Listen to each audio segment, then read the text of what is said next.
Hello. We're going to call worship service to order.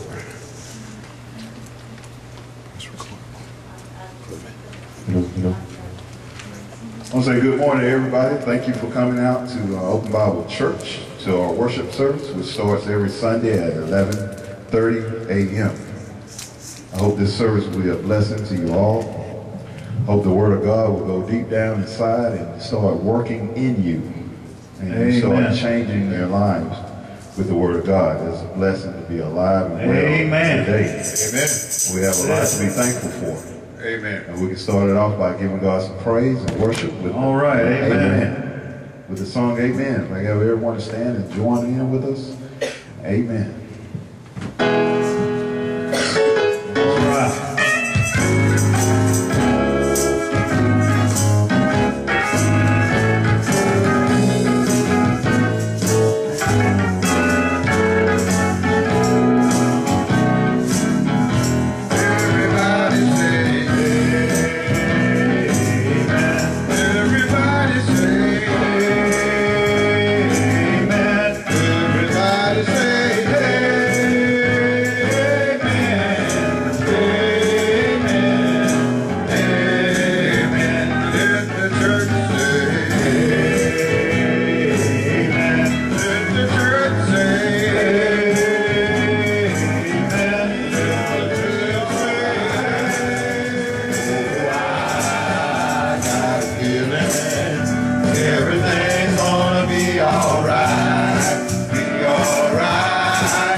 Of Job. Now, turn the captivity. I mean, reverse his fortune. As you heard the story, Job had been lost everything.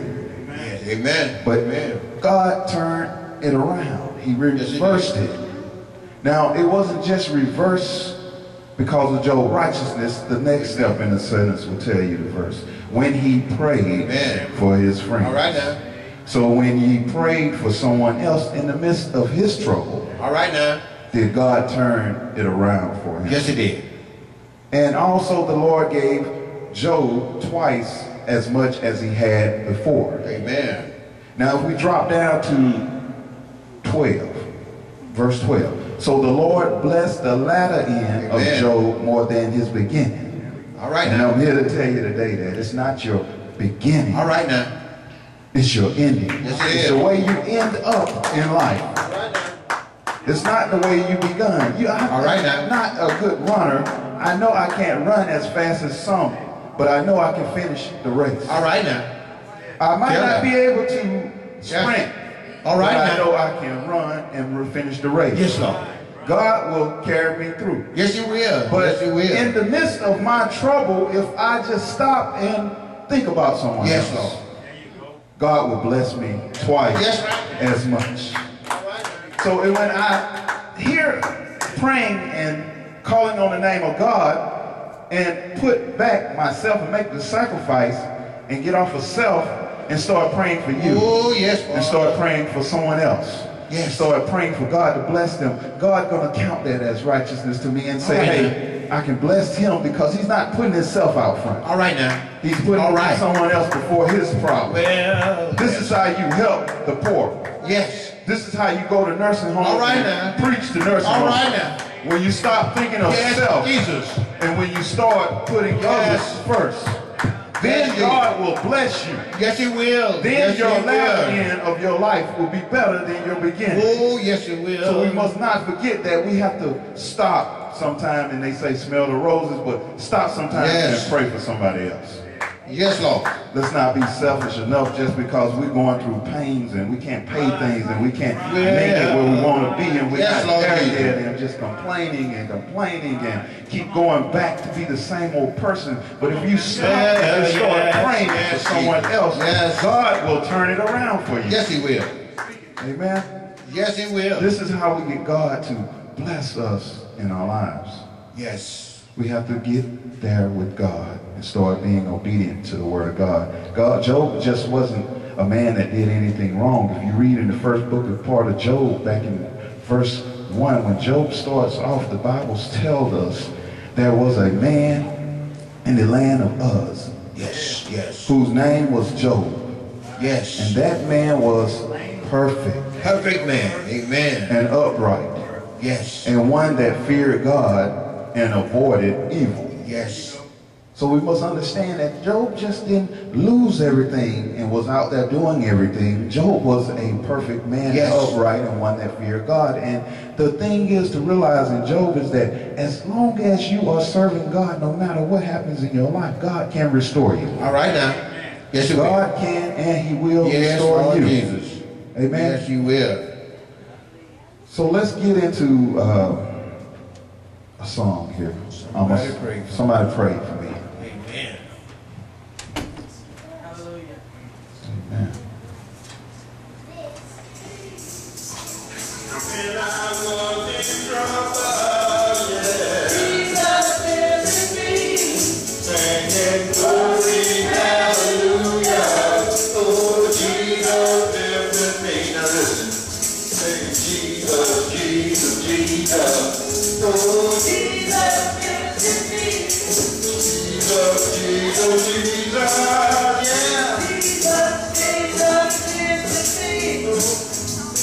Jesus, Jesus, Jesus, oh Lord. Jesus lives in me. Singing glory, hallelujah.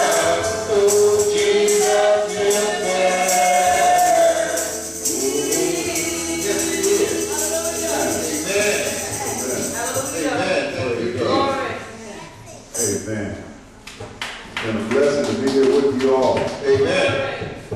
Today's sermon is Born Again, I've Been Changed. You know, we've been coming down here for 1 year.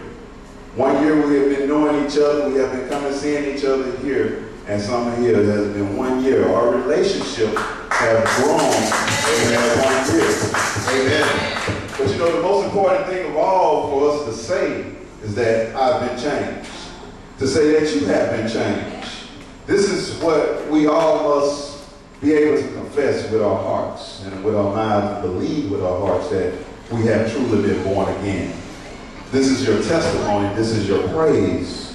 So I'm here to tell you today you are a new creature in Christ. Amen. I've seen the joy with my own eyes that you have since the 1 year that we've been coming.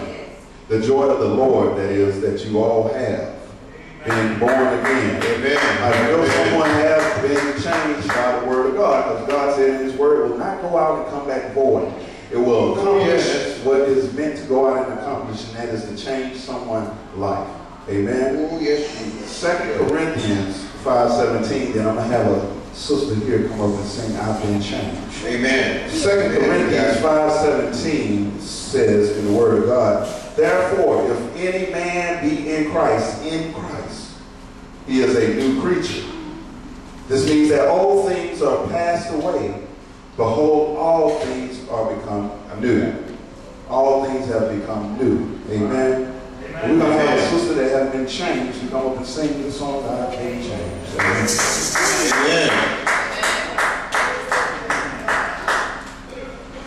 Amen.